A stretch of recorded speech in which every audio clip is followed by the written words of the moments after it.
نحمده ونصلي على رسوله الكريم أما بعد فأعوذ بالله من الشيطان الرجيم بسم الله الرحمن الرحيم رب اشرح لي صدري ويسر لي أمري واحلل عقدة من لساني يفقهوا قولي واجعل لي وزيرا من أهلي آمين یا رب العالمین۔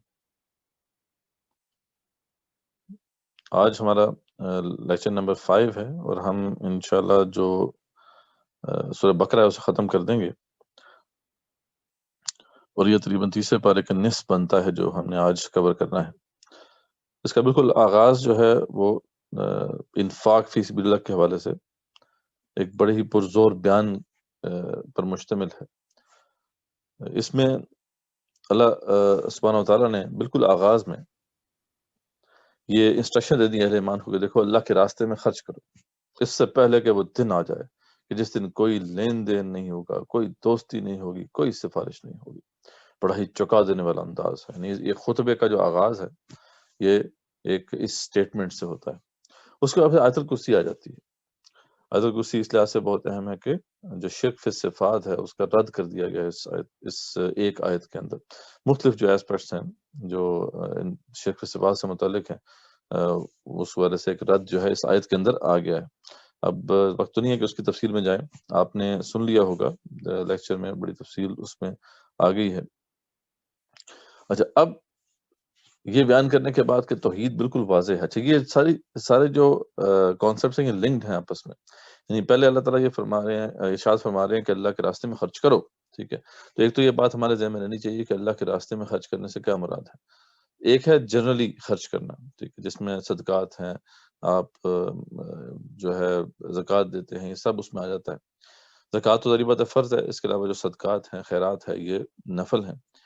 لیکن ایک ہے اللہ کے راستے میں خرچ کرنا، انفاق فی سبیل اللہ، اس کی خاص مد ہے، اور وہ ہے اللہ کے دین کے غلبے کے لیے جو بھی جدوجہد ہے اس میں مال کو کھپانا، اسے کہتے ہیں انفاق فی سبیل اللہ۔ تو خاص طور پہ یہاں پہ اس کانٹیکسٹ میں بات آ رہی ہے کیونکہ اب آگے مسلمانوں کو جو ہے ایک جہاد بھی کرنا ہے، اور دونوں ایسپیکٹس یہاں پہ واضح کیے گئے ہیں ان آیات کے اندر۔ یعنی ایک جنرلی جو بات کی جاتی ہے صدقات کی، یعنی جو انفاق جنرلی کرنا ہے اس کا ذکر بھی ہے، اس کی بھی ضرورت تھی کیونکہ مسلمان ایک بڑی تعداد میں مدینہ کی طرف ہجرت کر گئے تھے، اور مدینہ کی چھوٹی سی بستی میں بہت لوگ جمع ہو گئے تھے، تو ایک ریفیوجی کرائسس بھی پیدا ہو گیا تھا۔ اس لیے مسلمانوں کو انسٹرکشن دی گئی کہ ان کو جو بھی تمہیں سے تنگ دست ہیں، غریب ہیں، ان کی ہیلپ کرو، ان کی مدد کرو۔ لیکن جو اس کے علاوہ جو مین مصرف تھا وہ یہ تھا کہ اس وقت جو ایک بہت بڑا خطرہ منڈلا رہا تھا مدینہ کی چھوٹی سی بستی کے اوپر، وہ یہ تھا کہ مکے کی طرف سے حملہ نہ ہو جائے قریش کا۔ تو اس وجہ سے یہ ترغیب دلائی جا رہی ہے کہ انفاق کرو اللہ کے راستے میں، تاکہ مسلمانوں کے پاس وہ وسائل مہیا ہو سکیں کہ وہ ڈیفینڈ کر سکیں مدینے کی اس چھوٹی سی بستی کو۔ اس کانٹیکس میں پھر آیت الکرسی کا ذکر ہونا، اور پھر اس کے بعد یہ واضح کیا جانا کہ توحید بالکل جب واضح ہو گئی ہے تو اب لا اکراہ فی الدین، دین میں کوئی جبر نہیں ہے، یعنی اس میں ایک بڑا ایک اہم ربط ہے جو آگے جا کے واضح ہو جائے گا۔ تو واضح کیونکہ دین بالکل واضح ہو چکا ہے، اللہ تعالیٰ نے اس میں تمام ایسپیکٹس جو ہیں وہ شرک کے واضح کر دیے ہیں، اور توحید کو بالکل مبرہن انداز میں ہمارے سامنے کھول کر رکھ دیا ہے۔ تو اس لیے اب مسلمانوں کو انسٹرکشن یہ ہے کہ دیکھو دین میں کوئی جبر نہیں ہے، کسی کو زبردستی یا مسلمان نہیں بنایا جائے گا، یہ اپنے ذہن میں اب رکھنا ہے۔ ہاں کوئی جو ہے اگر کوئی پوزیشن اتھارٹی کسی کافر کے پاس ہے تو اسے چھینا ہوگی، جیسا کہ ذکر سورہ بقرہ میں آ جاتا ہے۔ لیکن یہ ہے کہ کوئی بندہ کے پرسنل کیپیسٹی میں کافر رہنا چاہتا ہے تو اسے زبردستی جو ہے اب مسلمان نہیں بنایا جائے گا۔ اب اس کے دلیل کے طور پر 3 واقعات پیش کیے گئے ہیں۔ 2 واقعات جو ہیں وہ ان لوگوں سے متعلق ہیں کہ جن کو حق جب جن کے سامنے پیش ہوا تو انہوں نے فوراً اسے ایکسیپٹ کر لیا، اور ایک جو ہے ریفرنس اس شخص کا ہے جس کو حق جب سمجھ میں آ گیا تب بھی اس نے حق کو قبول نہیں کیا۔ تو سب سے پہلے نمرود کا ذکر ہوا، ٹھیک ہے، جو حق کو پہچانے کے باوجود جو ہے وہ منکر ہو گیا، جبکہ اس کے برعکس ابراہیم علیہ السلام کا ذکر ہے اور عزیر علیہ السلام کا ذکر ہے۔ ابراہیم علیہ السلام نے ایک دفعہ اللہ تعالیٰ سے کہا تھا کہ اللہ تعالیٰ تو کیسے جو ہے دوبارہ زندہ کرے گا، مردہ کو زندہ کرے گا۔ اس پہ اللہ تعالیٰ نے یہ فرمایا کہ کیا آپ کو یقین نہیں؟ انہوں نے کہا یقین تو ہے لیکن دل میں اطمینان ہو جائے۔ تو اللہ تعالیٰ نے پھر ان کو وہ ترغیب بتائی کہ آپ کچھ پرندے لیں، ان کو پھر اپنے سے مانوس کریں، اور پھر ان کو ذبح کریں، اور ان کا جو بھی ہے گوشت وہ مکس کریں، اور پھر مختلف جو ہے پہاڑوں کی چوٹیوں پہ رکھتے ہیں، اور ان کو پھر اپنے ناموں سے بلائیں جیسے کہ آپ بلایا کرتے تھے جب وہ زندہ تھے، تو وہ آپ کے پاس آ جائیں گے۔ اور ایسے ہی ہوا۔ تو یہ جب مشاہدہ ان کو ہوا تو انہوں نے فوراً حق کو ایکسیپٹ کر لیا۔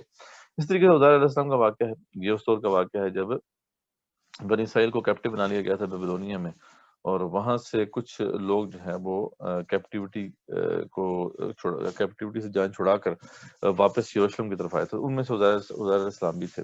یہ جب واپس آئے تو یہاں پر یہ بیسیکلی بخت نصر کا حملہ تھا جس نے یروشلم کی اینٹ سے اینٹ بجا دی تھی۔ تو جب واپس آئے تو انہوں نے دیکھا کہ یہاں پہ تو کوئی جو ہے گھر اپنی چھت پر نہیں کھڑا ہوا، تو اس پہ انہوں نے کہا تھا کہ اللہ تعالیٰ کیسے تو اس مردہ بستی کو زندہ کرے گا۔ اس پہ اللہ تعالیٰ نے پھر ان کو 100 سال کی موت دے دی تھی، اور اس کے بعد جب ان کو اٹھایا تو پھر ایک مشاہدہ بھی ان کو کروایا کہ ان کا جو کھانا تھا وہ بالکل اسی طریقے سے فریش تھا جیسے 100 سال پہلے تھا، لیکن جو ان کا گدا تھا وہ بالکل یعنی ہڈی بن چکا تھا، یعنی وہ مر کھپ گیا تھا۔ اس پہ پھر اللہ تعالیٰ نے ان کو دوبارہ سے اٹھا کر اور پھر یہ مشاہدہ کروایا کہ دوبارہ سے جو ہے وہ گدا اپنی اصل شکل میں واپس آیا۔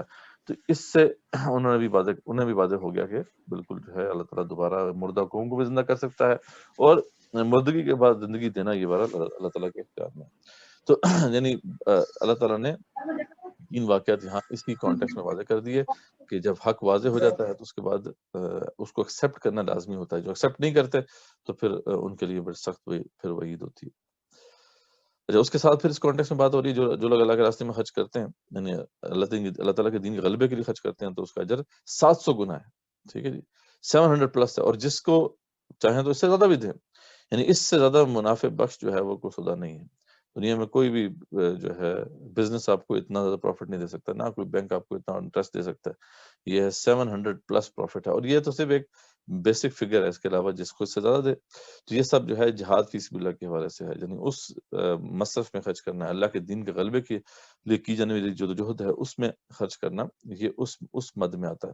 اس کے علاوہ جنرلی جو انفاق ہے وہ تو ہم نے ذکر کر ہی دیا، اور جو لوگ بھی اللہ کے راستے میں خرچ کرتے ہیں اللہ فرماتا ہے اس کے بعد احسان نہیں جتلاتے۔ اب یہ ہے جو جنرک بات ہے، ایک تو ہوگی نا وہ ایک اسپیسیفک بات ہوگی کہ اللہ کے دین کے غلبے کے لیے آپ خرچ کرنا ہے، اور ایک ہے پھر جنرکلی کہ جو لوگ بھی جو ہے مال خرچ کرتے ہیں اور پھر احسان جتلاتے ہیں۔ احسان جتلانا کبیرہ گناہوں میں سے ہے، اس کا خاص ہمیں خیال رکھنا چاہیے کہ کسی کو یا تو مال نہ دے تو بہتر، ٹھیک ہے، اس سے بہتر ہے کہ مال نہ ہی دیں۔ اب مال دے رہے ہیں کسی کو ہیلپ کرنے کے لیے تو احسان نہ جتلائیں، اور لوگوں کو دکھ نہ دیں، تو دونوں کی سخت جو ہے ادھر ممانعت ہے۔ اور اللہ نے آپ واضح کر دیا، تنبیہ فرما دی کہ ایسے صدقے سے جس میں دکھ دیا جائے صدقہ نہ دینا، اور احسان طریقے سے معذرت کر لینا ہی بہتر ہے، ٹھیک ہے، تو یا تو نہ دو، دینا تو پھر احسان نہ جتلاؤ۔ اور جو لوگ احسان جتلانے کے لیے اور دکھ پہنچانے اور دکھاوے کے لیے خرچ کرتے ہیں، یعنی یہ جو تینوں ایسپیکٹس ہیں یہ اجر کو ضائع کرنے والے ہیں، یعنی احسان جتلانا میں نے بتایا گناہ کبیرہ ہے، اس سے آپ کے جو عمل کا اجر بالکل ختم ہو جاتا ہے۔ اس طریقے سے دکھ پہنچانا، کسی کو تکلیف پہنچانے کے لیے اگر خرچ کر رہے ہیں، اور یا پھر دکھاوے کے لیے، ریا کے لیے، تو یہ سب جو ہے صورتیں وہ ہیں جس میں پھر یہ اس کا اجر ضائع ہو جاتا ہے۔ ان کے خرچ کرنے کی مثال ایک ایسی چٹان کی ہے، اللہ تعالیٰ نے ایک بلیغ مثال سے اس کو واضح کیا کہ ایک ایسی چٹان کی سی ہے جس پر تھوڑی سی مٹی تھی، جس پر جب بارش برسی تو وہ بالکل صاف ہوگی، یعنی ایک چٹان ہے اس کے اوپر تھوڑی سی مٹی ہے، بارش برسی اور صاف ہوگی، وہ بالکل جو ہے اس پہ آپ کوئی بھی اناج تو اگ نہیں سکتا۔ اور جو اللہ کی رضا کے لیے خرچ کرتے ہیں تو ان کے خرچ کرنے کی مثال بھی اللہ تعالیٰ نے بڑی بلیغ دی کہ ایک ایسے باغ کی طرح جو اونچی زمین پہ ہے، جس پر جب تیز بارش ہو تو خوب جو ہے پھل آئے، اور اگر نہ بھی کو پانی مطلب بارش برسے تو ہلکی سی فواری کافی ہے، ہلکا سا پانی گر جائے تو وہ اتنی زرخیز زمین ہے کہ اس سے پیداوار ہوتی ہے۔ تو جو لوگ اللہ کی رضا کے لیے خرچ کرتے ہیں ان کے مال کی مثال یہ ہے۔ اور پھر ایک اس شخص کی مثال جیسا کہ ہمارا معاملہ ہے کہ ہم جو ہے اللہ تعالیٰ کے لیے خرچ نہیں کرتے، اور بچا کے رکھتے ہیں اس دنیا میں، اور جس وقت ہمیں سب سے زیادہ ضرورت پڑنی ہے اس کی، یعنی آخرت، اس وقت پھر ہمارے پاس کچھ نہیں ہوگا۔ تو ہم جو یہاں پر سیو کر رہے ہیں بیسیکلی وہ لاسٹ ہے، اور جس کو ہم وہاں پہ دے رہے ہیں اللہ تعالیٰ کو وہ بیسیکلی سیو ہو رہا ہے۔ تو یہاں پہ اب مثال دی گئی ہے کہ ایک بوڑھے شخص کی مثال دی گئی ہے جس کے بچے چھوٹے چھوٹے تھے، اور اس کا ایک ہی باغ تھا، ٹھیک، اب وہ باغ تباہ ہو گیا، تو اب اس کے پاس کوئی اور ذریعہ آمدنی تو ہے ہی نہیں، تو اب وہ کیا کرے گا؟ اب اس کے پاس کوئی اور اس کے سوا چارہ نہیں ہے کہ وہ بس اب ہاتھ ہی پلا سکتا ہے، کیونکہ اس کے پاس اب کوئی اور سورس آف انکم نہیں ہے۔ تو یہی معاملہ اس شخص کے لیے ہوگا کہ جس وقت جب سب سے زیادہ ضرورت ہوگی امال کی، اور اس وقت اس کے پاس امال نہیں ہوں گے. تو اس سے اس بوڑھے شخص کی ایک بلیغ مثال سے یہ واضح کیا گیا کہ اس بے بسی سے بچنے کے لیے ابھی ہی مال خرچ کر دو. اللہ کو اچھی چیز دو، یہ بھی بڑی اہم بات ہے. وہ نہیں دو جس سے خود ہی دل اتر گیا ہو. اکثر جو ہے ہمارے ہاں یہ ہے کہ جو کپڑے پرانے ہو جائیں، جو چیزیں پرانی ہو جائیں، وہ ہم دے دیتے ہیں، لیکن یہ ہے کہ جو چیز ہمیں خود پسند ہے وہ نہیں دیتے. تو یہ بھی غلط بات ہے. اچھا، شیطان اس سارے معاملے میں کیا ہے کہ شیطان جو ہے ڈراتا ہے تنگ دستی سے. شیطان کے حربوں میں سے یہ چند بڑے حربے ہیں جن کا ذکر یہاں پہ ہو رہا ہے. انسان کیوں جو ہے مال جو ہے وہ جمع کرتا رہتا ہے، بلینز آف، یہاں تو پتا ہے بلینز آف ڈالرز بھی جو جمع کر لیتے ہیں، تب بھی وہ ان کو ٹینشن ہے کہ کہیں نہ کہیں جو ہے وہ بینکرپٹی نہ ہو جائے. ٹھیک ہے، آج کل تو دنیا ہی ایسی بنا دی گئی ہے، سپیڈ بہت تیز ہے. یعنی ایک بندہ زیرو سے بلینئر بھی بن سکتا ہے، بلینئر سے زیرو بھی آ سکتا ہے، ٹائم زیادہ نہیں لگتا. تو شیطان بہرحال یہ ڈراتا ہے کہ آپ غریب ہو جاؤ گے. ٹھیک ہے. اور دوسری چیز فحاشی کا حکم دیتا ہے. شیطان کے بڑے حربوں میں سے ایک فحاشی کا حکم دینا ہے. فحاشی کیا ہے؟ جس کے بارے میں قرآن میں آگے لا تقربوا الزنا انہ کان فاحشہ، زنا کے قریب مت جاؤ، یہی فحاشی ہے. کوئی بھی عمل جو زنا کے قریب لے جانے والا ہو، چاہے وہ بے پردگی ہو، چاہے وہ کوئی بھی موسیقی ہو، کوئی ناول ہو، کوئی ڈرامہ ہو، جو بھی، وہ سب جو بھی اس راستے پر لے کر زنا کی طرف جانے والے ہیں اعمال، وہ سب کے سب فحاشی میں آتے ہیں. جبکہ اللہ کی طرف سے اللہ تعالیٰ فرماتے ہیں بخشش اور فضل کا وعدہ ہے. جو اللہ کی راہ میں مال خرچ کر رہے ہیں، اللہ فرماتے ہیں وہی حکیم ہے. اصل میں وزڈم انہی کے پاس ہے. اللہ فرماتے ہیں جس کو حکمت عطا کر دی، اس کو اللہ تعالیٰ نے بڑی خیر کثیر عطا کر دی. نہیں پتہ اس سے زیادہ وائز اور کون ہوگا کہ جو اپنے مال کو وہاں سیو کر رہا ہے جہاں پہ صحیح معنوں میں وہ سیو ہو رہا ہے، جہاں صحیح معنوں میں اس کو اس کا فائدہ بھی ہوگا. اور اس سے زیادہ جو ہے وہ ان وائز بندہ وہ کون ہوگا جو شخص جو ہے وہاں پر سیو کرنے کی کوشش کر رہا ہے جہاں بیسیکلی سیو ہونے والا ہے ہی نہیں، جو مال اس کا بیسیکلی ہے ہی نہیں. تو اس کے ساتھ پھر صدقات سے ذکر آئے گا. صدقات کو ظاہر بھی کیا جا سکتا ہے اور چھپا کر بھی دیا جا سکتا ہے. دونوں چیزیں بہتر ہیں، لیکن ہے کہ چھپا کر دینا زیادہ بہتر ہے. اگر مال خرچ کرو تو تمہارا ہی فائدہ. اللہ فرماتے ہیں کہ اس میں تمہارا ہی فائدہ ہے، میرا کوئی آپ جو ہے کوئی فائدہ نہیں کرو گے. اللہ کی رضا کے لیے خرچ کرتے رہو تو وہ اس کا پورا اجر تمہیں لوٹائے گا. تو یہ بڑا ہی بلیغ خطبہ ہے انفاق فی سبیل اللہ کے حوالے سے. اچھا، اس کے ساتھ ہی پھر جو ہے جو بہت بڑا ایک سمجھ لیں کہ جرم ہے اسلام کے اندر، ایک بہت بڑی ایک نافرمانی ہے جس کو اللہ تعالیٰ نے بھی بڑے سخت الفاظ میں واضح کیا، اور جس کو پھر احادیث میں بھی بڑی جو ہے حدیث میں بھی اس کے اوپر بڑی سخت وعیدیں آئیں، اس کا ذکر ہو رہا ہے. اور وہ بیسیکلی بالکل اس کانسیپٹ کے برعکس ہے جو ہم نے پہلے بیان کیا. اسلام کا جو تصور ہے، اسلام کا جو اکنامک سسٹم ہے، وہ بیس کرتا ہے صدقات کے اوپر، اللہ کی رضا کے اوپر. جبکہ جو دوسرا اس کے برعکس سسٹم ہوتا ہے وہ بیس کرتا ہے سود کے اوپر، جس میں جو ہے آپ نے مال پر مال کمانا ہے. تو سود کھانے کے حوالے سے بالکل آغاز میں اللہ تعالیٰ نے یہ بات ارشاد فرما دی کہ سود کھانے والا ایسے ہی جیسے شیطان نے چھو کر پاگل بنا دیا ہو. یعنی کسی کو جن چڑھ گیا ہو. ہم اپنی لینگویج میں دیکھیں تو یہ ہے، کوئی جس طرح جن چڑھ جاتا ہے تو بیوقوف ہو جاتا ہے، پاگل ہو جاتا ہے، الٹی باتیں کرتا ہے. بالکل ایسے ہی جو ہے سود کھانے والے کی یہی مثال ہے. ٹھیک ہے. اور یہ کہتے ہیں کہ اللہ فرماتے ہیں، یہ کہتے ہیں کہ سود تو تجارت ہی ہے نا. ٹھیک ہے. حالانکہ اللہ فرماتے ہیں تجارت کو اللہ نے حلال قرار دیا اور سود کو حرام قرار دیا. فرق ہے، بہت بڑا فرق ہے. ایک بندہ مال پر مال کما رہا ہے، ٹھیک ہے، جبکہ تجارت میں کیا ہے کہ آپ مال تو لگا رہے ہیں لیکن ساتھ اپنی ایفرٹس بھی لگا رہے ہیں. ٹھیک ہے. اس طرح رسک بھی شیئر ہو رہے ہیں، جبکہ اس کے اندر کوئی رسک نہیں ہے. ایک بندہ کسی کو پیسے دیتا ہے قرضے پر، اور وہ اس سے جو ہے وہ ایک خاص شرح پر اضافے کے ساتھ جو ہے واپس لیتا ہے. اب اس کے پاس لاس کا کوئی خطرہ نہیں ہے. اس کو یہ لاس میں شیئر ہی نہیں کر رہا، یہ نہ ایفرٹ لگا رہا ہے نہ پروفٹ اور لاس میں شیئر کر رہا ہے. تو ڈیفینیٹلی یہی وہ ریزن ہے کہ جو انٹرسٹ بیس اکانومی ہے اس کے اندر دولت کا ارتکاز ہوتا ہے، دولت جمع ہوتی ہے چند اغنیاء کے ہاتھوں میں. تو جس تک بھی اللہ تعالیٰ اللہ نے واضح فرما دیا کہ جس تک بھی یہ بات پہنچے وہ باز آ جائے. جو پہلے معاملہ ہوا وہ اللہ تعالیٰ معاف فرما دے گا. لیکن اب اس کے بعد کسی نے اس گناہ کا ارتکاب کیا تو اللہ نے فرما دیا کہ اس کا ٹھکانہ پھر جہنم ہے. اب اس پہ پھر بہت سی وعیدیں پھر حدیث میں بھی آتی ہیں کہ ایک آپ صلی اللہ علیہ وسلم نے فرمایا کہ سود لینے والے، سود دینے والے، تحریر لکھنے والے اور گواہوں سب پر لعنت انہوں نے کی، اور فرمایا وہ سب گناہوں میں برابر کے شریک ہے. صحیح مسلم کی روایت. اس کے حدیث سے معلوم ہوا کہ سود لینے اور دینے والوں کے علاوہ بینکوں کا عملہ بھی اس گناہ میں برابر کا شریک ہے. اس کو ذہن میں رکھیے. اب آپ سے فرمایا کہ سود کے گناہ کے اگر 70 حصے کیے جائیں تو اس کا کمزور ترین حصہ یہ ہے کہ کوئی اپنی ماں سے زنا کرے. اب جو بندہ سوچ بھی نہیں سکتا، آج ویسٹرن سوسائٹی جہاں پہ زنا بہت عام ہے، وہاں پہ بھی کوئی یہ سوچ نہیں سکتا کہ یہ جو ہے وہ اپنی ماں کے ساتھ ایسا کرے. تو یعنی اتنا گھنونا جرم ہے کہ اللہ تعالیٰ نے آپ سے فرمایا کہ یہ جو ہے اس کا صرف ایک حصہ ہے کہ 70 حصوں میں سے ایک حصہ ہے، یعنی اتنا بڑا جرم ہے سود.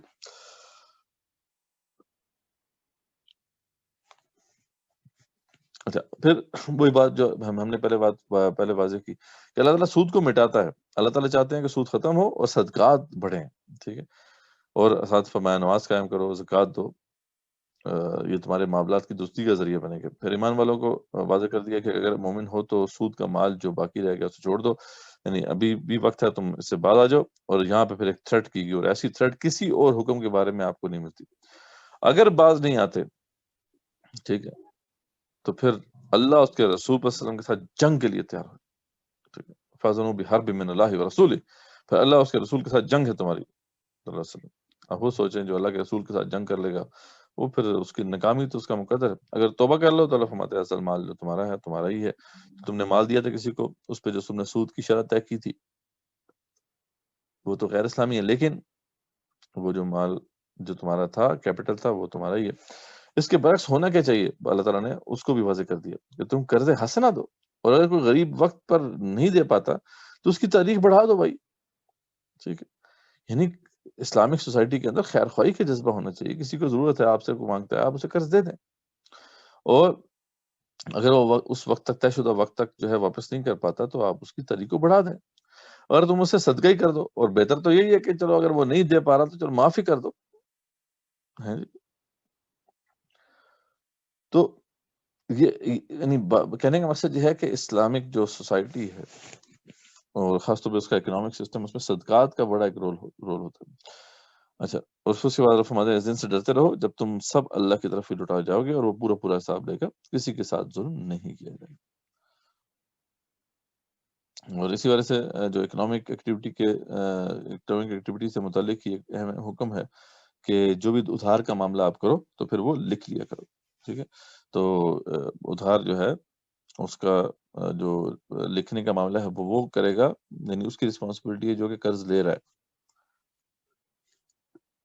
یعنی جو ریسیونگ سائڈ پہ ہے. ٹھیک ہے، تو اس میں قلم بند کروانے کا جو کی ذمہ داری ہے، یعنی اس کو لکھوانے کی ذمہ داری ہے وہ قرض کا بوجھ اٹھانے والے کی ہے. پھر واضح کیا گیا تحریر بالکل واضح ہو، اس میں مبہم اسلوب نہ استعمال کیا جائے. پھر باہمی رضامندی سے جو ہے 2 مسلمان مردوں کو معاملے پر گواہ بنا لیا جائے. اگر 2 مرد نہیں ملتے تو 1 مرد اور 2 خواتین کو گواہ بنا لیا جائے، تاکہ ایک اگر عورت وقت پہ بھول جائے تو پھر دوسری عورت اسے یاد کرا دے. اچھا، اس سے جب بھی آپس میں معاہدہ ہو تو گواہی کی یہ صورت قائم کرنا لازمی ہے. پھر فرمایا گواہوں کو جب بھی طلب کیا جائے وہ ضرور آئیں. گواہوں کو بھی چاہیے کہ اس طرح کے معاملے پر بروقت جو ہے وہ مطلع کریں اور آ کے گواہی دیں. جب فوری لین دین میں اگر معاملہ نہ لکھا جائے تو کوئی گناہ نہیں ہے. یعنی جیسا کہ ٹرانزیکشن چل رہی ہوتی ہیں بزنس مین کے آپس میں، تو وہ روزمرہ کے معاملات ہیں، اس میں اتنا گناہ نہیں ہے. اصل معاملہ یہ ہے کہ جو آپ کسی خاص مدت تک کے لیے جو ہے طے کرتے ہیں. لکھنے والا اور گواہ کسی فریق کو نقصان نہ پہنچائے، اور نہ ہی کوئی فریق ان دونوں کو نقصان پہنچائے. جو کوئی ایسا کرے گا وہ اپنے فاسق ہونے کا ثبوت خود ہی دیتے. ٹھیک ہے، تو یہ ایک اہم بات تھی جو ہے قرض حسنہ سے متعلق ہے یا قرض جو ہے لینے کے متعلق ہے.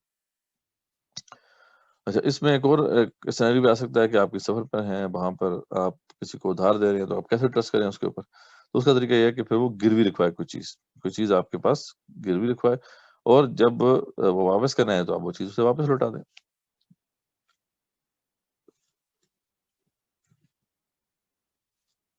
اچھا، اب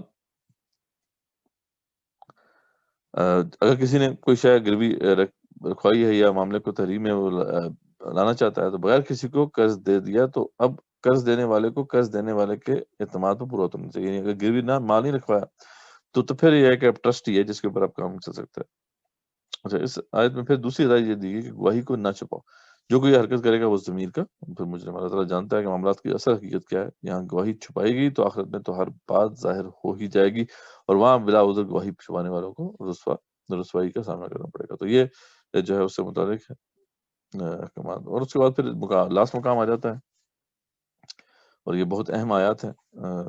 بیسیکلی یہ سورہ بقرہ کی 284 سے 286 ہے، 9 نہیں ہے، غلطی سے 9 لکھا گیا. تو یہ جو آخری 2 آیات ہیں یہ اللہ تعالیٰ کو اللہ تعالیٰ نے جو ہے رسول اللہ صلی اللہ علیہ وسلم کو معراج کے موقع پر عطا کی تھی، اس لیے یہ بڑی ان کی امپورٹنس ہے. تو اس کا آغاز ایسا ہوتا ہے کہ رسول ایمان لایا اس چیز پر جو اس کی طرف اللہ تعالیٰ کی طرف سے اتری، مومن بھی ایمان لایا، یہ سب اللہ تعالیٰ اس کے فرشتوں پر، اس کی کتابوں پر، اس کے رسولوں پر ایمان لایا، اس کے رسولوں میں سے کسی میں ہم تفریق نہیں کرتے. یہ ہے جو پروکلیمیشن اللہ تعالیٰ ہم سے کروا رہے ہیں. انہوں نے کہہ دیا کہ ہم نے سنا اور اطاعت کی، ہم تیری بخشش طلب کرتے ہیں اے ہمارے رب، اور ہمیں تیری ہی طرف لوٹنا. اب اس کے بعد ایک یہ جو ایک چھوٹا سا ایک پارٹ ہے اس کا، جہاں پہ اللہ فرماتے ہیں لا یکلف اللہ نفسا الا وسعها لها ما کسبت وعلیہا ما اکتسبت. اب اس کا بہت ہی غلط مطلب لوگوں نے لیا ہے. یعنی یہاں سے لوگوں نے یہ مفہوم لے لیا کہ دیکھیں وہ سیلف اسسمنٹ کرنا شروع کر دیا انہوں نے کہ دیکھیے ہمارے اندر تو سکت ہی نہیں ہے، ہمارے اندر تو استاد ہی نہیں ہے، اور اللہ تعالیٰ خود فرماتے ہیں کہ اگر آپ کا استاد نہیں ہے تو اللہ تعالیٰ آپ پر اتنا بوجھ نہیں ڈالے گا. یہ یاد رکھیں سیلف اسسمنٹ ہے ہی نہیں، یہ تو اللہ ڈیسائیڈ کرے گا. آپ نے تو اپنا سب کچھ کھپانا ہے جو بھی اللہ تعالیٰ کے تقاضے ہیں. اب اس میں اللہ کو بھی پتا ہے کہ آپ جو ہے کس چیز میں میکسیمم کیپیسٹی آپ کو دی گئی تھی اور آپ نے اس کو یوٹیلائز کیا یا نہیں کیا، یا یہ ہے کہ آپ کو کم کیپیسٹی دی گئی تھی. ٹھیک ہے، تو یہ سارا معاملہ جو ہے اللہ تعالیٰ ہی کے ہاتھ میں ہے کہ وہ جج کر سکتا ہے. یہ سیلف اسیسمنٹ کے لیے نہیں ہے. وہ جب سیلف اسیسمنٹ بندہ کرنا شروع کر دیتا تو پھر تو ظاہری بات ہے میرا تو جو ہے نماز پڑھنے کو بھی دل نہیں کرتا ہے جی، تو سود کھانے سے تو میں روک نہیں سکتا، تو بے پردگی جو ہے وہ تو مجھ سے چھوٹتی نہیں. تو اس لیے اللہ تعالیٰ مجھ سے اتنی جو ہے وہ جزا اتنا ہی مجھے جو ہے ٹیسٹ کرے گا جتنا میرے اندر سکت ہے، میرے اندر استطاعت ہے. تو میرے اندر استطاعت ہی نہیں ہے، اللہ تعالیٰ مجھے ٹیسٹ نہیں کر رہا. تو یہ ساری باطل چیزیں ہیں، ایسے ایسی کوئی بات نہیں ہے. اس لیے اس کے بعد جو ہے فوراً جو یہ آخری 2 آیات آ گئی، جس میں آخری جو آیت آ گئی جس کے اندر جو ہے ایک بڑی خوبصورت دعا بھی ہے اور ایک طرح سے بات کو کنکلوڈ کر دیا گیا. تو اللہ فرماتے ہیں کہ ربنا لا تؤاخذنا ان نسینا او اخطانا، کہ یار ہمارے رب اگر ہم بھول گئے ہوں یا خطا کی ہو تو ہمیں نہ پکڑنا. ٹھیک ہے، ان نسینا او اخطانا ربنا ولا تحمل علينا اصرا كما حملته على الذين من قبلنا. اور اے رب ہم پر وہ بوجھ نہ ڈال جس کی ہمیں طاقت نہ ہو اٹھانے کی، اور ہم سے درگزر فرما اور ہمیں بخش دے. ربنا ولا تحملنا ما لا طاقت لنا به واعف عنا واغفر لنا. تو ہمیں بخش دے، ہم سے درگزر فرما، اور انت مولانا، اور تو یہ ہمارا کارساز ہے، فانصرنا علی القوم الکافرین، اور ہمیں کافروں کی قوم پر جو ہے تو فتح نصیب فرما. بڑی خوبصورت دعا ہے جو کہ ہمیں کثرت سے پڑھنی چاہیے. تو یہاں پہ ہمارا جو ہے سیشن وہ کمپلیٹ ہوا. اب کوشچن آنسرز ہم لے لیتے ہیں.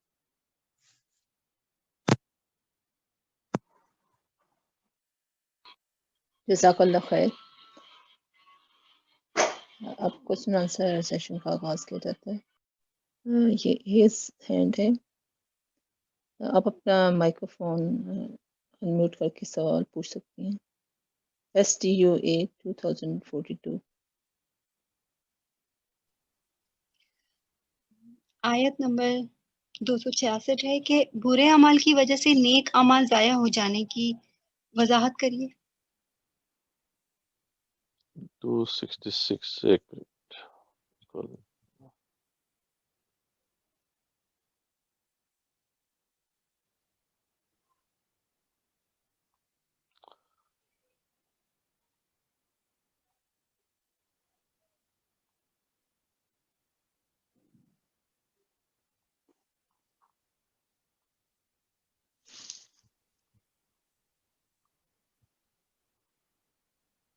أَيَوَدُّ أَحَدُكُمْ أَن تَكُونَ لَهُ جَنَّةٌ من نخيل وعناب تجري من تحتها الأنهار له فيها من كل الثمرات وأصابه الكبر وله ذرية جی ضعفاء. ٹھیک ہے، میں سمجھ گیا. یہ بیسیکلی وہی بلیغ مثال ہے نا جس کا ذکر ہوا ہے.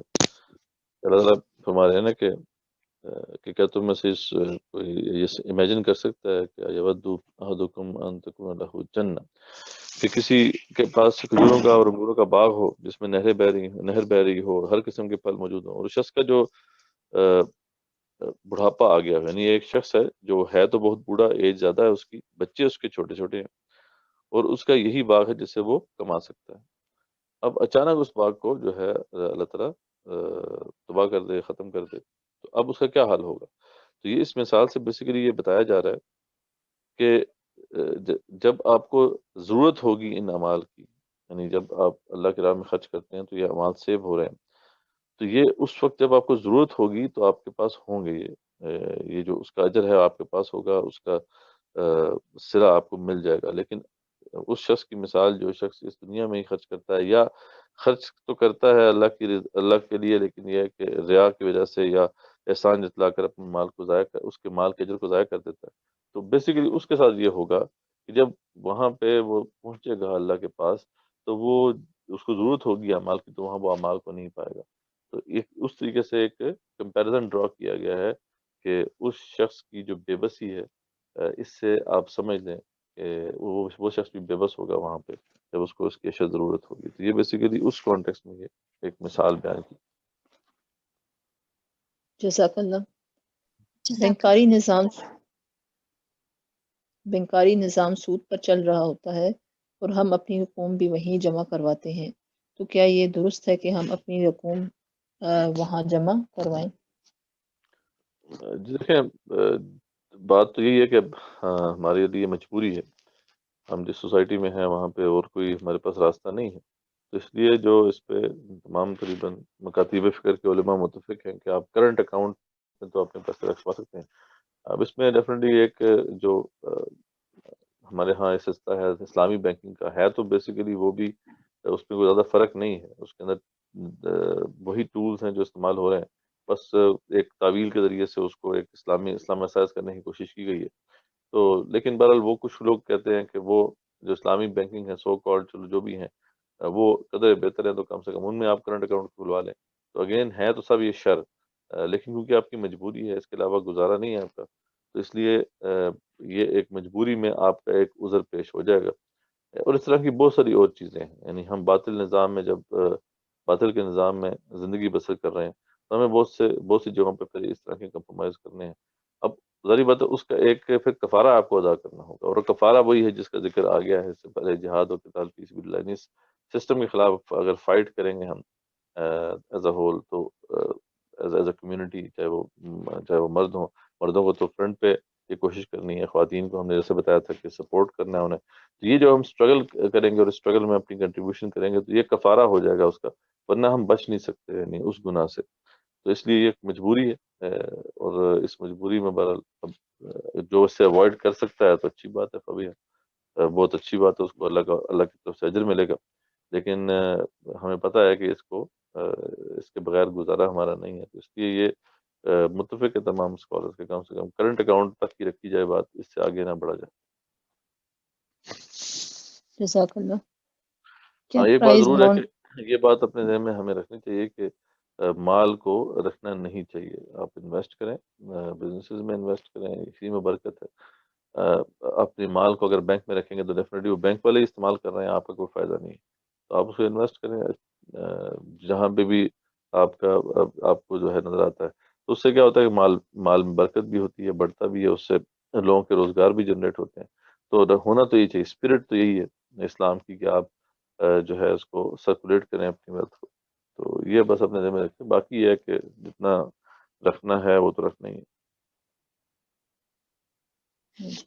جزاک اللہ۔ کیا پرائز بانڈ سود میں شمار ہوتا ہے؟ جی بیسیکلی یہ سب وہ جوئے کے اندر ایک تھوڑا سا آ جاتا ہے معاملہ، جو پرائز بانڈ سکیمز ہوتی ہیں، تو اس میں کیونکہ چانس ہے، اس چانس کی بیس پہ آپ پیسے کماتے ہیں، تو جس طرح لاٹری وغیرہ بھی ہوتی ہے، اس میں آپ دیتے تو ہیں پیسے، لیکن یہ کہ ایک چانس پہ کسی ایک بندے کے ہاتھ میں پیسے لگ گئے، تو یہ بھی جائز نہیں ہے اس طریقے سے۔ جزاک اللہ۔ کیا ان بیکاریوں کو دینا جائز ہے جو ہاتھ پاؤں سلامت ہونے کے باوجود مانگتے ہیں؟ اللہ تعالیٰ نے سائل کا حق رکھا ہے، چاہے سائل ہٹا کٹا بھی کیوں نہ ہو، تو اب یہ تو اس کے اوپر ہے، پھر اگر وہ سوال کر رہا ہے یہ اپنی استطاعت ہونے کے باوجود، تو پھر اس پہ سخت پھر وعید ہے، ایسے لوگوں کے چہرے پہ ماسک نہیں ہوگا، حدیث میں آتا ہے، تو اس حالت میں اٹھائے جائیں گے، اور بھی وعیدیں ہیں ان لوگوں کے بارے میں۔ لیکن آپ کے سامنے کوئی ہاتھ پھیلاتا ہے تو اس کا حق ضرور ہے، لیکن اس کا حق سب سے آخر میں اللہ نے رکھا ہے، سب سے پہلے اللہ کا حق جو ہے جو اس حوالے سے وہ آپ کے قریبی رشتہ داروں کا ہے، پھر مساکین کا ہے، یتیموں کا ہے، اس طریقے سے وہ چلتا رہتا ہے معاملہ. پھر یعنی مسافروں کا بھی ہے، اور پھر اینڈ میں جا کے اللہ تعالیٰ نے سائلوں کا بھی رکھا ہے. تو اس لیے اگر آپ کوئی سائل سوال پوچھتا ہے تو اس کو جھڑکنا نہیں چاہیے. حق اس کا اللہ کے نے رکھا ہوا ہے، اگر تھوڑا بہت دے دیں تو بہتر ہے، نہیں دیتے تو ٹھیک ہے، اسے آسان طریقے سے آپ اس سے اعتراض کر لیں، لیکن یہ ہے کہ ایسا نہ کریں کہ اس کو جھڑک دیں. حق بہرحال اس کا ہے. جزاک اللہ. غریب کا بار بار ادھار مانگنا اور بار بار معاف کروانا، اس کے بارے میں کیا حکم ہے؟ نہیں، یہ بھی درست نہیں ہے. ٹھیک ہے، اگر وہ جو بھی جس نے ادھار لیا ہے اس کو وقت پر ہی ادا کرنا ہے، اس کو بھی سخت وعید ہے. اگر آپ ٹائم پہ ادا نہیں کرتے تو پھر اس پہ بھی وعید حدیث کے اندر آئیں گے. تو ایک طرف تو یہ بتایا گیا ہے، یعنی اس مقروض کو بھی کہ جو جس نے طے کی ہے مدت کہ میں 4 ماہ میں یا 3 ماہ میں واپس کر دوں گا پیسے، تو اس کو اسی مدت کے مطابق اسے واپس کرنا ہے. ٹھیک ہے، اگر وہ نہیں کرے گا تو پھر وہ بھی ایک طرح سے گناہ گار ہے. لیکن اس کے پاس ہے ہی نہیں، وہ بیچارہ مجبور ہو گیا ہے، یعنی استطاعت کے باوجود جو ہے اس کے پاس مطلب وہ کوشش اس نے پوری کی اپنی استطاعت کے مطابق، لیکن وہ واپس نہیں کر سکا.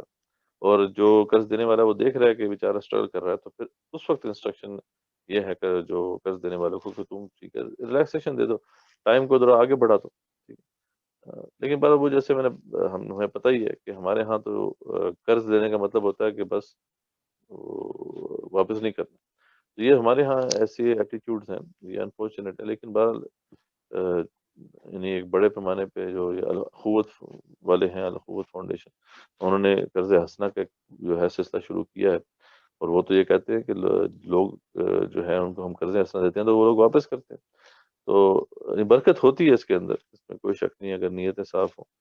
لیکن یہ ہے کہ دونوں طرف سے ہی بیلنس ایک چاہیے، اور وہ دونوں طرف کی انسٹرکشن موجود ہیں.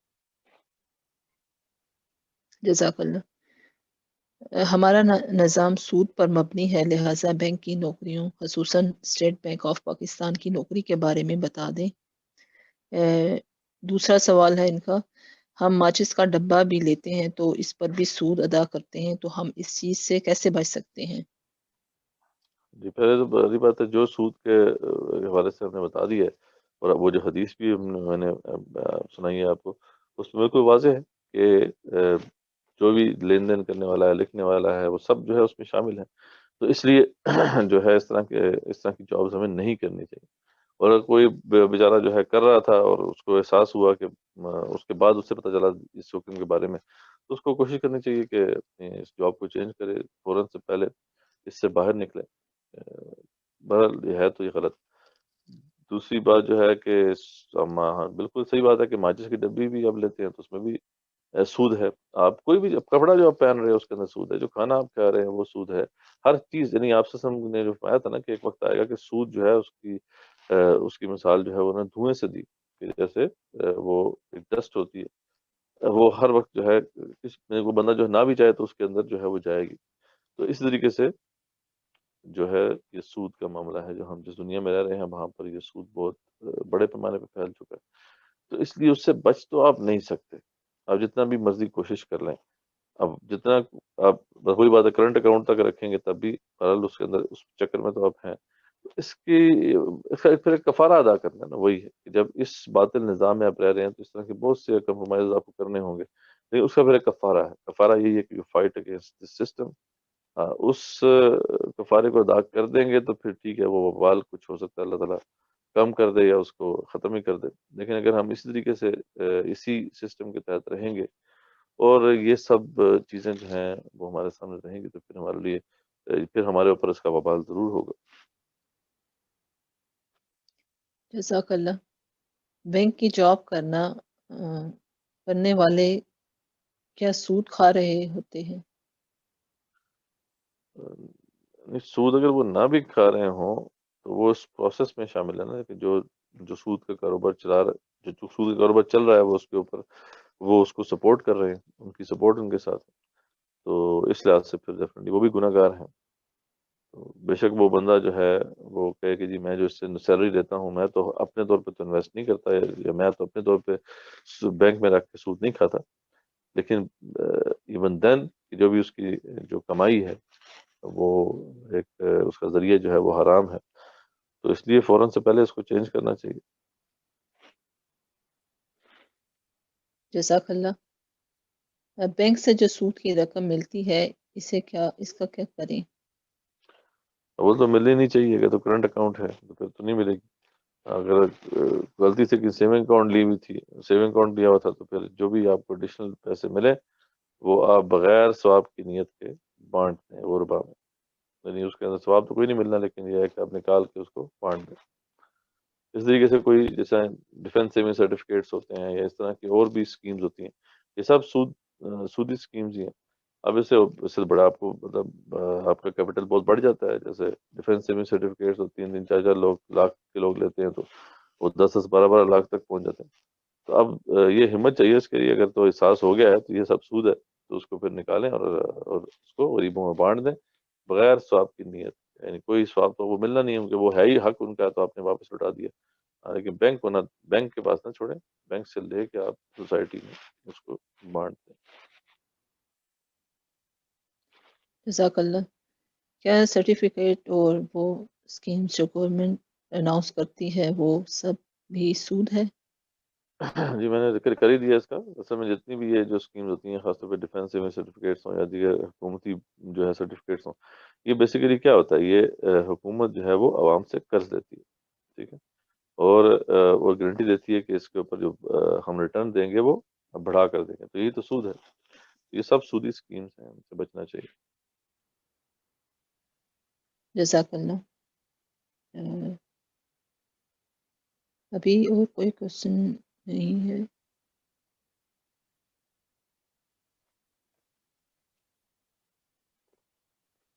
آپ کا کوئی کوشچن ہو تو آپ کر سکتے ہیں، بھی ہمارے پاس 28 منٹس باقی ہیں۔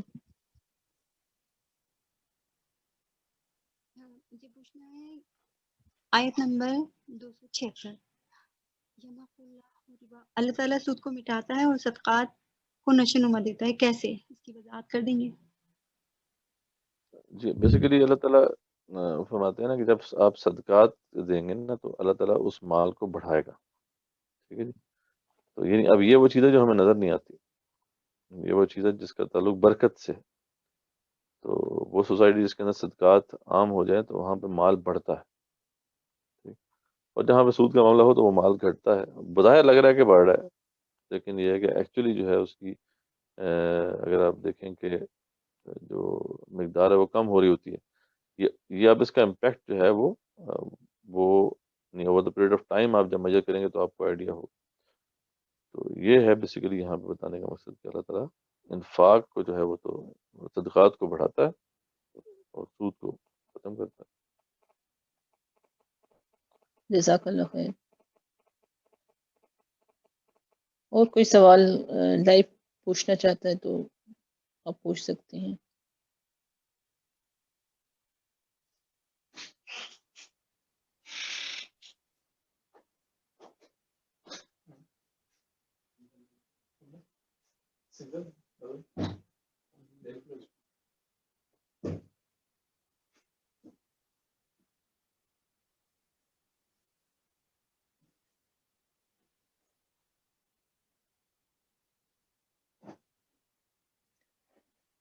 کیا قسطوں پر چیز لینا سود ہے؟ جی اس میں اب 2-3 ایسپیکٹس ہیں نا۔ ایک تو یہ ہے کہ جو مینوفیکچر کر رہا ہے کوئی چیز، جیسے کہ کوئی موٹر سائیکل ہے وہ خود مینوفیکچر ہے، وہ دے رہا ہے اگر انسٹالمنٹ پہ، اس کا معاملہ اور ہے۔ لیکن یہ ہے کہ جس طرح یہاں پہ چلتی ہے کچھ چیز، یعنی جس طرح سسٹم چلتا ہے یہاں پر، تو وہ یہ ہوتا ہے کہ وہ آپ کو لے کر آگے ری سیل کر رہے ہوتے ہیں، تو اس میں پھر گڑبڑ آ جاتی ہے۔ اصل بات تو یہ ہے کہ جو اصل اصول ہے اسلام کا وہ تو یہ ہے کہ ایک چیز کی 2 قیمتیں نہیں ہونی چاہیے۔ مارکیٹ میں اگر کوئی چیز جو ہے 10 روپے کی ہے تو اس کو 10 روپے کا ہی ہونا چاہیے۔ جب ہم اسے قسطوں میں کر دیتے ہیں تو اور اس کی قیمت کو بڑھا کے 13 روپے کر دیتے ہیں تو پھر یہ بھی ایک طرح سے سود بن جاتا ہے، ٹھیک ہے۔ لیکن یہ ہے کہ ایک گارنٹی اگر ہو کسی کی، یعنی جو آپ کو جیسے کوئی سوسائٹیز ہیں وہ آپ کو چیزیں بنا کے دیتی ہیں، یا کسرت کر کے دیتے ہیں، اس میں وہ کہتے ہیں ٹھیک ہے اتنی انسٹالمنٹ سے آپ کو یہ بنا کے ہم دیں گے. تو اب وہ کیونکہ ایک سروس بھی آپ کو دے رہے ہیں، ساتھ آپ کو کوئی چیز بنا کے بھی دے رہے ہیں اس کے اوپر، تو یہ ایک چیز ایکسیپٹیبل ہے. لیکن ایک چیز جو ہے وہ اس کے اوپر کوئی ایڈیشنل کوئی چیز کوئی سروس ایڈ نہیں ہو رہی، وہ ویسی کی ویسی ہے. جیسے گاڑیوں کے حوالے سے ایک گاڑی ہے وہ 10 لاکھ پہ مل رہی ہے، اور اگر آپ اسے قسطوں پہ لیں گے تو وہ 13 لاکھ پہ ملے گی. یعنی اس میں ایڈیشنل تو کوئی چیز جو ہے وہ ایڈ آن نہیں ہوئی، وہی گاڑی ہے. ٹھیک ہے، تو اس یہاں پہ پھر جو ہے وہ سودی معاملہ بھی آ جاتا ہے. کیونکہ جو مال کے اوپر مال کمانا یہی تو سود ہے. اور ایک بندہ اکثر یہ کہا جاتا ہے کہ دیکھیں ایک بندہ جو ہے وہ 13 لاکھ کی لے رہا ہے، وہ مارکیٹ سے لے رہا ہے نا، تو آپ کو کیا مسئلہ ہے؟ ایک چیز کی 2-3 قیمتیں تو ہو سکتی ہیں. ٹھیک ہے، مارکیٹ کے اندر آپ جائیں تو 2-3 قیمتیں آپ کو نظر آتی ہیں بعض چیزوں کی. تو لیکن یہاں پہ وہی کیچ یہ ہے کہ ایک چیز کی 2 قیمتیں 3 قیمتیں تو ہو سکتی ہیں، لیکن 19-20 کا فرق ہوگا نا. یہ تو نہیں ہو سکتا کہ ایک چیز 7 لاکھ کی ہے اور وہ 10 لاکھ کی مل رہی ہو. اب وہ 10 لاکھ کی کیوں مل رہی ہے، اس کے پیچھے وہی فلسفہ ہے کہ اس کے اندر جو ہے وہ ایک قسطوں میں یہ معاملہ رکھا گیا. تو اب کسی کی مجبوری سے فائدہ اٹھا کر اس سے پیسہ کمایا گیا ہے، بہرحال یہ بھی سود کے اندر ایک طرح سے آ جاتا ہے. اور ایک بات ہے کہ ہمارے ہاں جو ٹریڈیشنل اسکالرز ہیں یا ریلیجس اسکالرز ہیں، ان کے ہاں یہ اس کی بہت سی صورتیں جائز ہیں. ٹھیک ہے، تو اب موقع تو نہیں ہے کہ اس کی سب ڈیٹیلز کو ہم کھولیں یہاں پر، لیکن بچنا چاہیے. پر سود کے حوالے سے عمر بن خطاب تو یہ کہا کرتے تھے کہ، اور آپ نے شاید سنا بھی ہو جو آپ کو ویڈیوز شیئر کی گئی تھی، کہ دیکھو میں تمہیں یہ بتا دیتا ہوں کہ کچھ معاملات ایسے ہیں جن کی میں خود تحقیق نہیں کر سکا، اور ان میں سود کا معاملہ بھی ہے، کیونکہ اس کے احکامات بالکل آخری زندگی میں رسول اللہ صلی اللہ علیہ وسلم کی نازل ہوئے. تو اس لیے وہ فرماتے ہیں کہ میں خود بھی اس کی تحقیق نہیں کر سکا، اس لیے تم سود سے بھی بچ جاؤ، اور جو چیز سود کی طرف لے جانے والی ہے اس سے بھی بچ جاؤ، چھوڑ دو اس کو. یعنی وہ انہوں نے فرمایا تھا کہ سود تو بالکل واضح ہے، لیکن سود سے مشابہ صورتیں کون کون سی ہیں، کون سی ایسی صورتیں ہیں جو سود سے ریزمبلنس کے قریب ہے، ریزمبلنس ہے ان کی سود سے. تو وہ کنڈیشنز وہ کہتی ہیں اتنے زیادہ ہیں کہ میں اس کی خود تحقیق نہیں کر سکا. تو جیسے عمر بن خطاب جیسا بندہ جو ہے وہ بھی اس بارے میں یہ کہہ رہا ہے، تو ہمیں بھی اس پہ احتیاط کرنی چاہیے، اور حتی الامکان جو ہے اس سے اوائڈ کرنا چاہیے اس طرح کی جتنی بھی اسکیمس ہیں. جزاک اللہ. کیا قرآن اندازی کا تعلق بھی سود سے ہے؟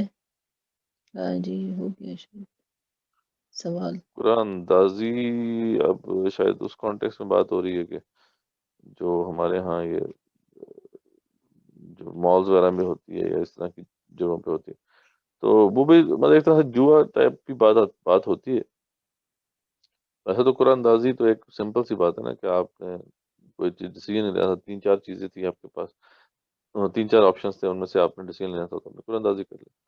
ٹھیک ہے، تو وہ تو مسئلہ نہیں ہے. یہاں پہ تو ہوتا ہے کہ ہر بندہ جو ہے کوئی ایک واؤچر ہے وہ لیتا ہے، اس کے بعد پھر وہ اس کو ڈالا جاتا ہے، اور پھر جس کے نام پہ جو ہے وہ قرآن نکل آیا اس کو سارا مال مل جاتا ہے. تو یہ بھی ایک طرح سے جوئے کی صورت بنتی ہے، سود سے زیادہ جوئے کی صورت بنتی ہے، یہ بھی مناسب نہیں ہے.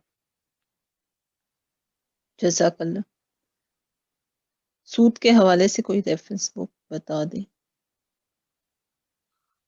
بہت سی آپ کو کتابیں مل جائیں گی سود کے اوپر. آپ مولانا مودودی رحمۃ اللہ کی جو ہے سود پر کتاب وہ ضرور پڑھیں. اس کے علاوہ ڈاکٹر اسرار رحمۃ اللہ کی جو ہے اسلام کا معاشی نظام، وہ بھی آپ ضرور پڑھیں. اس کے علاوہ بھی جو ہے آپ کو کئی اسکالرس کی کتابیں مل جائیں گی انشاءاللہ. کوشش کریں گے کہ یہاں پہ کچھ ریفر کر دیں آپ کو کتاب بکس، آپ کی جو کورس کوآرڈینیٹرز ہیں وہ آپ سے شیئر کر دیں گے انشاءاللہ. جزاک اللہ خیر.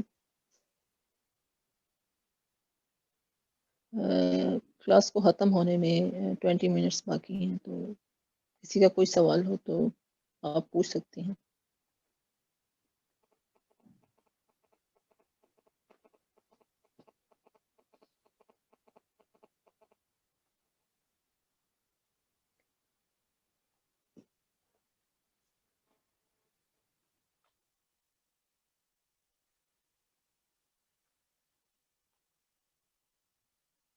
یہ کوشچن ہے ایک اور، تالوت اور جالوت کا مارکا ہے آیت 243 سے 253 میں طالوت اور جالوت کا مارکہ ہے، پلیز ایک دفعہ ایکسپلین کر دیں۔ طالوت اور جالوت کا واقعہ ہم نے بڑی تفصیل سے یہاں پہ ایکسپلین کیا تھا۔ بیسیکلی تو یہ دور بنتا ہے 1000 BC، یعنی عیسیٰ علیہ السلام سے 1000 سال پہلے کا زمانہ ہے، جب یہاں پر جو ممالکہ تھے، جو لوکل جو لوگ تھے، وہ غالب آ گئے تھے بنی اسرائیلیوں کے اوپر۔ بنی اسرائیلی جو تھے ان کو کچھ حکومت ملی تھی موسیٰ علیہ السلام کی وفات کے بعد، جب ان کے خلیفہ اول یعنی یوشع بن نون جو تھے، انہوں نے اسٹرگل کی تھی اور لیڈ کیا تھا ایک بہت بڑی اسٹرگل کو، تو تب جو ہے ایک 12 حکومتیں قائم کرنے میں وہ کامیاب ہو گئے تھے۔ ایک کولیشن گورنمنٹ تھی، کیونکہ اگر یہ بتائیے ایک اسٹرانگ گورنمنٹ نہیں بن سکی تھی، اس لیے وہاں کے جو لوکل لوگ تھے ان کو موقع مل گیا، جنہیں مالکہ کہتے ہیں، انہوں نے ٹیک اوور کر لیا۔ اس وقت یہ معاملہ سامنے آتا ہے کہ یہ ان کو جب غلام بنا لیا گیا تھا تو ان کے اندر وہ لوگ پیدا ہوئے، وہ لوگ کھڑے ہوئے جنہوں نے کہا کہ ہم تو فائٹ کرنا چاہتے ہیں ان سے، ہم جہاد کرتے ہیں، واپس حکم جہاد کی طرف آنا چاہتے ہیں۔ تو اس کو پھر جو ہے وہ انہوں نے کہا کہ اس کی ایک صورت یہ ہے کہ آپ ہمارے لیے ایک امیر مقرر کریں۔ اس وقت نبی ان کے درمیان جو موجود تھے وہ حضرت شمبیل علیہ السلام تھے، انہوں نے پھر ان کے لیے دعا کی اور پھر ان کو طالوت جو ہے وہ لیڈر ملے۔ پھر وہ ان کی قیادت میں آگے بڑھے، وقتاً فوقتاً اس پوری اسٹرگل میں جو ہے لوگ پیچھے ہوتے گئے۔ پہلے جب حکم جہاد آیا اس وقت کافی لوگ جو ہے اکثریت جو ہے پیچھے ہٹ گئی، بعد میں پھر جب طالوت علیہ السلام نے ٹیسٹ کیا اہل ایمان کو تو اس میں بھی کافی لوگ جو ہے فیل ہو گئے، اور بہت تھوڑے سے لوگ رہ گئے تھے جنہوں نے پھر بعد میں سٹینس لیا جالوت اور اس کی فوجوں کے خلاف۔ اور اس میں بھی پھر جو ہے اللہ تعالیٰ کی طرف سے کوئی خاص نصرت آ گئی، جب انہی کی فوج میں شامل داؤد علیہ السلام، وہ اس وقت چھوٹے لڑکے تھے، انہوں نے جو ہے وہ جو ایک آلہ تھا اس کے ذریعے سے پتھر اس کے سر پہ مارا، جالوت کے، اس کو گرا دیا، اس کا سر جو ہے وہ تلوار سے جدا کر دیا۔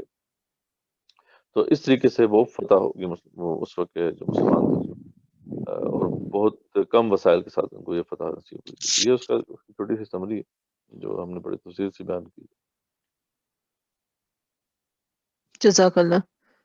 اسٹاک ایکسچینج میں شیئرز کی ٹریڈنگ کر سکتے ہیں؟ ہاں، یہ بھی بہرحال ایک وہی مسئلہ ہے۔ اب اس پہ جیسے قسطوں کا کاروبار ہے، اسی طرح یہ والا معاملہ بھی ایسا ہے کہ اس پہ کافی آپ کو اسکالرز کے فتاوی مل جاتے ہیں۔ احتیاط تو یہی ہے کہ اس سے بھی باز رہیں، احتیاط جو ہے اس کو اگر مد نظر رکھیں۔ باقی یہ کہ الٹیمیٹلی اس کو بالکل حتمی طور پہ کہنا کہ بالکل غلط ہے، یہ بھی بہرحال اتنا آسان نہیں ہے، کیونکہ بہرحال اس کے اندر جو آپ شیئرز لیتے ہیں تو اگر ہاں اتنا تو ہے، سب لوگ اس پہ متفق ہیں کہ جس کمپنی کے آپ شیئرز لے رہے ہیں نا، کم سے کم وہ کمپنی کا بزنس حلال ہونا چاہیے۔ یعنی ایسا نہ ہو کہ آپ بینکوں کے جو ہے وہ شیئر دینا شروع کر دیں۔ بینکنگ سیکٹر اصل میں مزے کی بات بھی یہ ہے کہ شیئرز کے کاروبار کے زیادہ جو ہے ڈیویڈنڈس آپ کو ملتے ہیں اس طرح کے کاموں میں جہاں پہ بینکنگ سیکٹر انوالو ہے، تو اس لیے لوگ پھر اس میں چلے جاتے ہیں۔ اگر سروسز سیکٹر ہے، اس کے علاوہ اور جو بھی کمپنیاں ہیں جن کے بزنسز اوریجنلی حلال ہیں، تو ایسے کمپنیوں کے شیئرز لیے جا سکتے ہیں۔ بس اس سے احتیاط رکھیں کہ شارٹ ٹرم جو سیلنگ ہوتی ہے، کبھی لیا ایک دم جو ہے اسے نکال دیا، یہ نہیں ہونا چاہیے۔ ٹھیک ہے، کچھ دیر رکھیں شیئرز کو اور اس کے بعد پھر اسے سیل کریں۔ تو بہرحال یہ بھی ایسی چیز ہے جس کو اوائڈ کرنا بہتر ہے، لیکن اس کو قطعاً حرام قرار دینا بھی آسان نہیں ہے۔ جزاک اللہ۔ مذہبی تکثیریت کی وضاحت کر دیں۔ مذہبی تکثیریت، یہ ریلیجس پلورلزم کا فتنہ بہت زیادہ جو ہے اس کی آپ کو بازگشت سنائی دے گی۔ یہ کانسیپٹ کیا ہے کہ سب مذاہب جو ہے نا، وہ مطلب ہم ان میں سے کسی کو تب بھی سب کا ایک ہی اسٹیٹس ہے، ہم کسی بھی ایک مذہب کو حتمی طور پر حق نہیں کہہ سکتے۔ ٹھیک ہے، تو یہ بیسیکلی کیا ہے کہ اگر مسلمان یہ کہتے ہیں کہ ٹھیک ہے اسلام ایک بہتر ریلیجن ہے، ان کو اتنا حق تو ہے کہ وہ اس حوالے سے اپنے دین کے محاسن بیان کریں، اس کی اچھی باتیں بیان کریں۔ یہ کہہ سکتے ہیں کہ عیسائیت سے وہ اس ایسپیکٹ میں زیادہ بہتر ہے، اس ایسپیکٹ میں زیادہ بہتر ہے، لیکن یہ نہیں کہہ سکتے کہ اسلام ہی حق ہے اور اس کے علاوہ جتنے بھی ادیان ہیں وہ باطل ہیں، یہ آپ نہیں کہہ سکتے۔ تو یہ بیسیکلی مذہبی تکثیریت کی فتنے کی بنیاد ہے۔ اور یہ بڑی تیزی سے پھیل رہا ہے، ہمارے ملکوں میں بھی پھیل رہا ہے، تو مسلم ممالک ہیں ان کے اندر بھی یہ ایک فتنہ ہے۔ اصل بات یہی ہے کہ اسلام ہی حق ہے، باقی سب جو جتنے بھی ادیان ہیں وہ سب باطل ہیں، اور یہ جو لوگ ہیں اس کے ماننے والے اس تصور کے، وہ تو یہاں تک بھی کہتے ہیں جی جتنے بھی غیر مسلم وہ بھی جنت میں جا سکتے ہیں، ٹھیک ہے، آخر ان کا کیا قصور ہے؟ وہ تو بیچارے پیدا ہو گئے اس مذہب کے اندر، تو اسی بیس پہ ان کو آپ جہنم رسید کیسے کر سکتے ہیں؟ تو اس طرح کی باتیں جو ہے وہ یہ لوگ کرتے ہیں، تو یہ بالکل بھی قرآن مجید کے مطابق نہیں ہے، اور یہ بہت بڑا فتنہ ہے جس سے ہمیں اپنی آنے والی نسل کو بچانا ہے۔ اس سے پہلے دہریت ایک فتنہ تھا، لیکن دہریت کا فتنہ کم خطرناک تھا، کیونکہ اس میں یہ تھا نا کہ آپ کو خدا کا انکار کرنا ہے۔ دہریت تو یہ تھی نا کہ آپ خدا کا انکار کریں، جبکہ یہاں تو آپ کو بڑے سافٹ انداز میں پکڑا جا رہا ہے۔ یہاں پہ یہ نہیں کہا جا رہا کہ آپ خدا کو نہ مانیں، بلکہ آپ کو یہ کہا جا رہا ہے خدا کو مانیں، کیوں نہیں آپ مانیں، اللہ کو مانیں، اللہ کو ماننا ہے اللہ کو مان لیں، بھگوان کو ماننا ہے بھگوان کو مان لیں، جہوہ کو ماننا ہے جہوہ کو مان لیں، کوئی مسئلہ نہیں۔ بس اتنا نہ کہیں، یہ نہ کہیں کہ بھئی جس کو ہم مانتے ہیں وہی حق ہے، یہ نہ کہیں کہ اللہ ہی سچا خدا ہے، یہ نہ کہیں کہ دین اسلام ہی دین حق ہے۔ آپ یہ کہیں گے ٹھیک ہے ہمارا دین ان سے کچھ حد تک بہتر ہے، لیکن سب بھی ٹھیک ہے، تو بس ان اتنا کہہ دینا ہی بیسیکلی اللہ کے ہاں تو ایک کفر ہے، ٹھیک ہے، جیسے ارتداد ایک کفر ہے، جیسے کہ جو دہریت ایک کفر ہے، تو ویسے ہی یہ بھی ایک کفر ہے، لیکن یہ ہے کہ یہ سافٹ ویئر ورژن ہے اس کا، اور جو سافٹ ویئر ورژن ہوتا ہے نا وہ زیادہ ڈیپلی پینیٹریٹ کرتا ہے، جیسا کہ یہ کر رہا ہے، اس سے بچنا چاہیے۔ جزاک اللہ۔ فون کال ختم ہو جائے تب ادھار لینا سود ہے؟ بچوں کی فیس کی تاریخ نکل جانے کے بعد جرمانہ دے کر فیس دینا سود ہے؟ یہ اس لیے ہم پوچھ رہے ہیں کیونکہ اس سے ہم بچ سکتے ہیں انفرادی طور پر۔ جی اگر تو اسکول کی فیس ڈیلے ہو گئی ہے تو وہ ایکسٹرا تو نہیں چارج کر رہے نا، مطلب اگر تو صرف انہوں نے کچھ فائن رکھا ہوا ہے وہ بولا تھا وہ سود میں تو نہیں آئے گا، اگر تو عام پہ تو فائن نہیں ہوتا، ٹھیک ہے، تو وہ کوئی ایسا مسئلہ نہیں ہے۔ رہی بات دوسری کیا تھی صورت؟ ایک تو یہ تھی، یہ فیس بچوں کی فیس کی تاریخ نکل جانے کے بعد جرمانہ ہاں وہ دے تو کر میں بتا فیس دیا، دینا سود ہے۔ وہ تو میں نے بتا دیا جی ہے۔ یہی ایک اور نیکسٹ بات تھی ہے۔ بیچ میں مجھے ذہن سے نکل گیا، ایک اور بات بھی تھی پہلے آپ نے بتائی۔ اس سے ہم بچ سکتے ہیں انفرادی طور پر، تب فون جو کال سوال جی جی فون کال سے نہیں کہ ختم ہو جائے تب ادھار لینا سود ہے۔ نہیں ادھر ہی بات ہے، وہ تو ایکسٹرا تو نہیں دے رہے نا، مطلب میرے خیال میں شاید وہ جو ایکسٹرا وہ جو دیتے ہیں آپ کو 10 روپے یا 20 روپے، تو وہی بات ہے کہ وہ تو سود تو نہیں لے رہے اس کے اوپر، ٹھیک ہے، تو مطلب وہ ایک ایمرجنسی میں آپ استعمال کر رہے ہیں، ایک ایڈیشنل سروس آپ کو دے رہے ہیں۔ تو اصل چیز وہی ہے کہ جو چیز آپ کو کوئی چیز ادھار پہ دے اور اس سے زیادہ پیسے لے، ٹھیک ہے، تو وہ اس کے اندر پھر سود آ جاتا ہے، دوسرے کی مجبوری سے فائدہ اٹھا کر۔ لیکن اگر تو وہ اتنے ہی پیسے ہیں یعنی تو پھر اتنا بڑا مسئلہ نہیں۔ جزاک اللہ۔ اللہ تعالیٰ نے ہمیں طالوت اور جالوت کا واقعہ کیوں بتایا؟ ہم اس واقعے سے کیا سبق حاصل کر سکتے ہیں؟ جی بیسیکلی کانٹیکس اس کا وہی جہاد و قتال فی سبیل اللہ ہے۔ اللہ تعالیٰ یہ واضح فرما رہے ہیں کہ دیکھو اگر جب تم غلام ہو جاؤ تو ایک ہی راستہ ہے تمہارا کہ تم اس سے اپنی عزت کے مقام کو حاصل کر سکتے ہو، اور وہ جہاد و قتال فی سبیل اللہ ہے، جیسا کہ بنی اسرائیل کا معاملہ تھا۔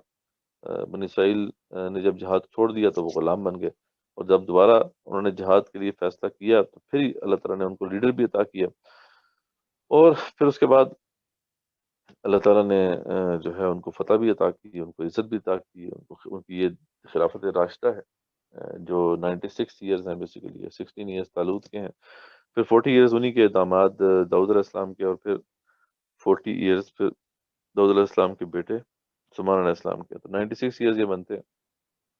تو یہ بتانے کا مقصد یہی ہے، اینڈ میں اس کا اللہ تعالیٰ کنکلوژن بھی ڈرا کرتے ہیں کہ اگر اس طریقے سے بعض کو بعض سے اللہ دفع نہ کرتا رہتا دنیا میں تو پھر فساد ہی فساد پھیل جاتا ہے۔ تو اللہ تعالیٰ نے جہاد کے ذریعے سے اس طرح کے جو جابر ہیں ان کو گرایا ہے، اور یہ سلسلہ چلتا آ رہا ہے اور اب بھی اور قیامت تک چلتا رہے گا۔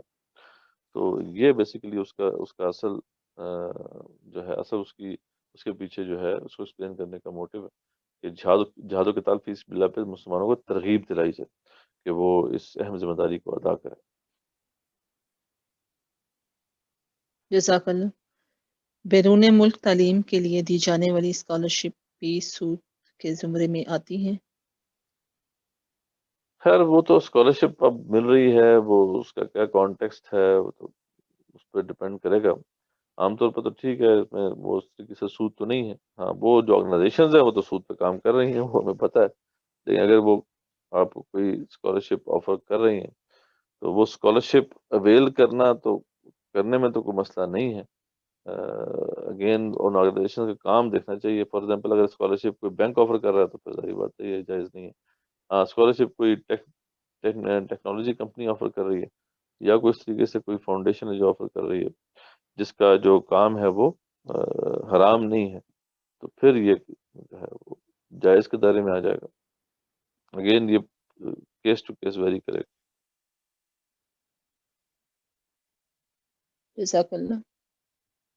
موبائل کمپنیز کریڈٹ ختم ہونے پر لون آپشن دیتے ہیں تو جو کہ بعد میں ڈیٹیکٹ کیا جاتا ہے، کیا یہ بھی سود کے زمرے میں آتا ہے؟ اس کو بھی پہلے بہت بات آ ہی گئی ہے. شاید جو کوشچن کا اب اس کو دیکھنا پڑے گا کہ وہ آیا جو اس میں جو ایڈیشنل قرض دیتے ہیں اس کی کوئی ایڈیشنل فیس چارج کرتے ہیں یا نہیں.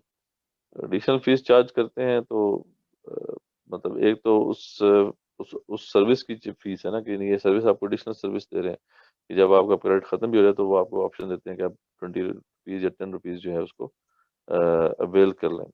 تو اگر اس سروس کو برقرار رکھنے کے لیے وہ انہوں نے ایڈیشنل کاسٹ ڈالی ہے تو پھر تو ٹھیک ہے.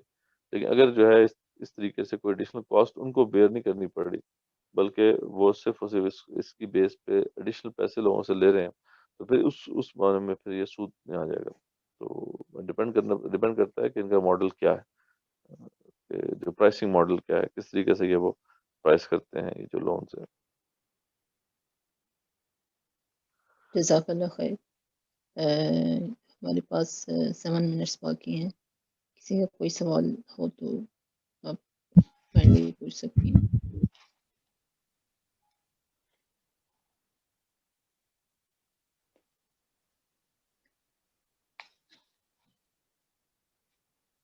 آیت نمبر 272 میں صدقے کے بارے میں بتایا جا رہا ہے، تو غیر مسلموں کو صدقہ دینا جائز ہے، اس کے بارے میں بتائیں گے آپ؟ 272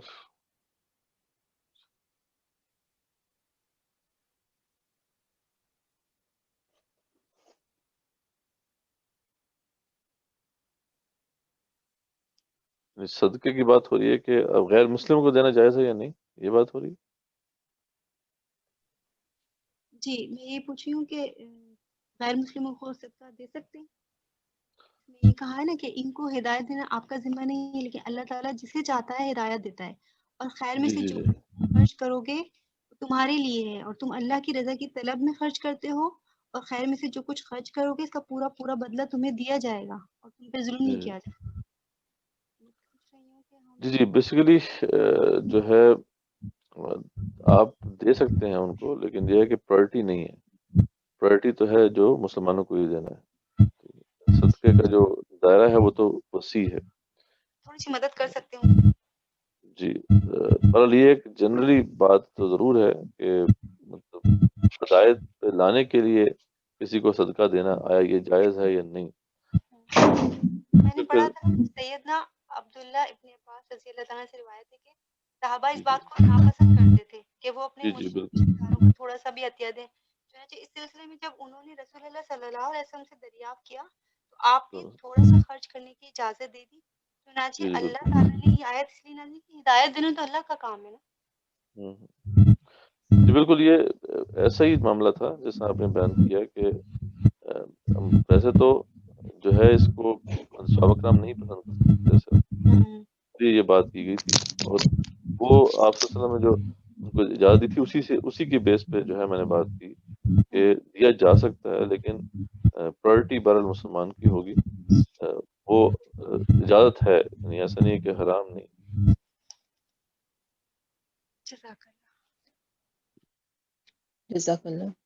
اب کلاس کو اس کے اختتام پر لایا جا سکتا ہے.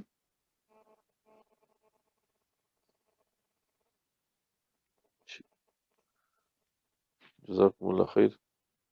وآخر دعوانا الحمد للہ رب العالمین، الصلاۃ والسلام علی رسولہ وعلی آلہ وصحبہ اجمعین برحمتک یا